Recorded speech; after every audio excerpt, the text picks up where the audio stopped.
Hi guys, and welcome to the Stephen King Sematary Club.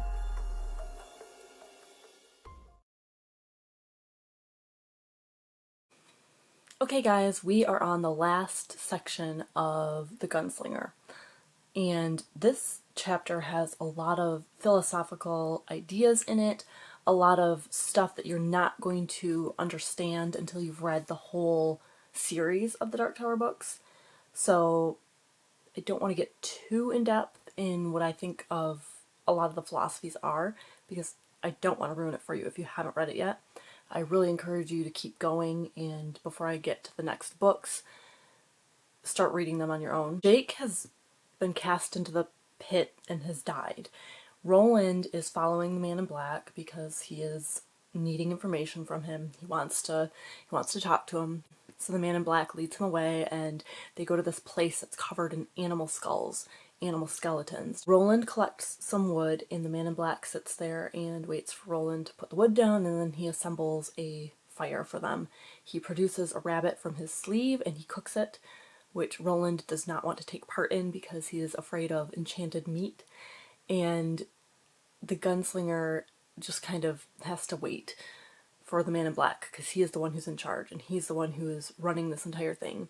And he has set up a glamour of sorts, and it is dark, and it's going to remain dark until he's finished telling Roland everything he wants to tell him. So they sit there, they talk for a long time. You have no idea the length of time that has passed. The man in black pulls his hood down, and Roland is very disappointed in what he sees.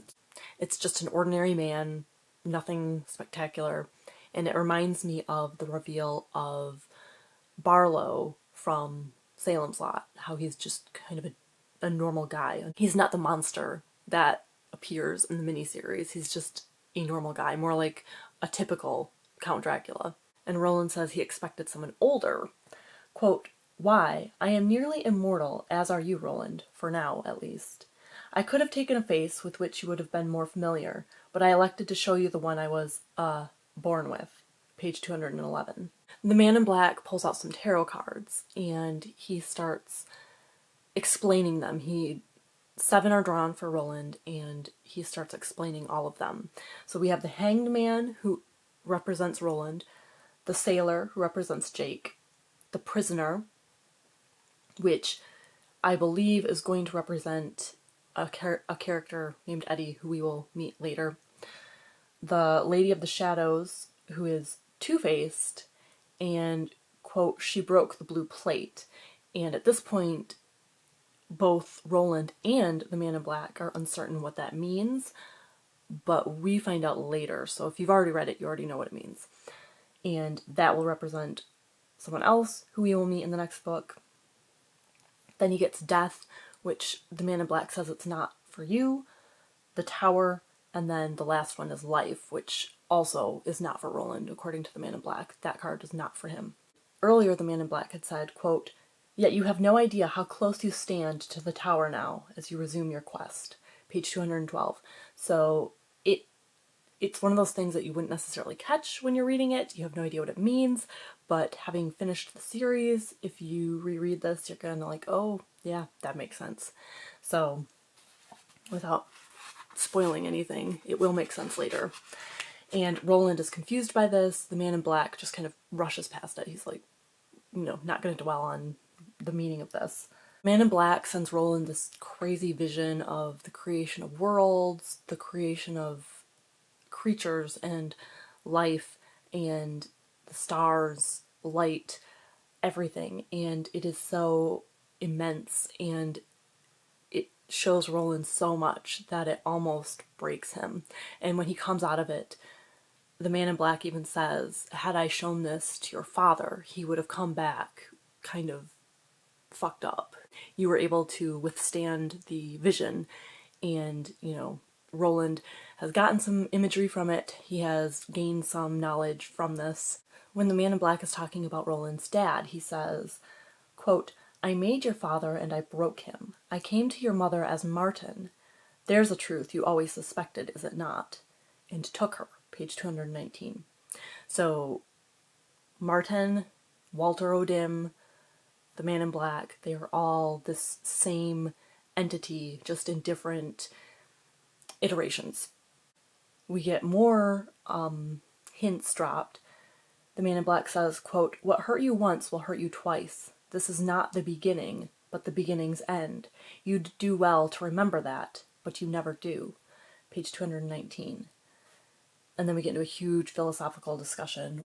They talk about the infiniteness of the universe, the possibility of other worlds, the possibility of other universes, the scope of things being so massive. And it very much reminds me when I was a child, there were two particular things that really just blew my mind as a very, very young person. The first one was this book that I had where on the cover there was a boy and a girl and they were reading a book. And on their book cover was the same book cover I was holding in my hand. And it just went on and on and on forever.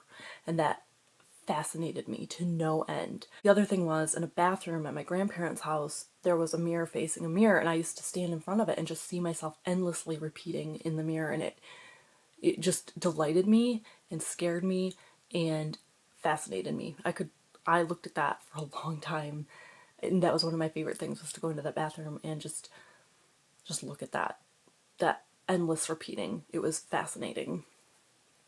Quote, "Might you look through and discover our entire universe is but part of one atom on a blade of grass? Might you be forced to think that by burning a twig you incinerate an eternity of eternities? That existence rises not to one infinite, but to an infinity of them?" Page 222.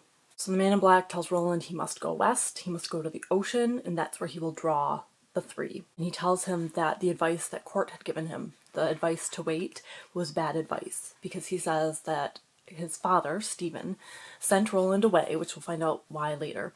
But when Roland came back, Martin had already gone to fight with the rebels in the west.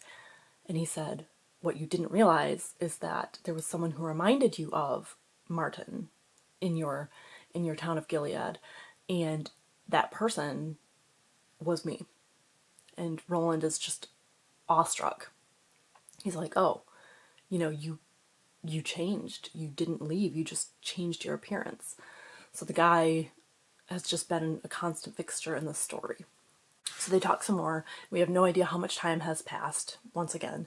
And then they finish. The Man in Black calls forth light, and the glamour is broken or dissolved or whatever. And, quote, "Roland awoke by the ruins of the campfire to find himself 10 years older.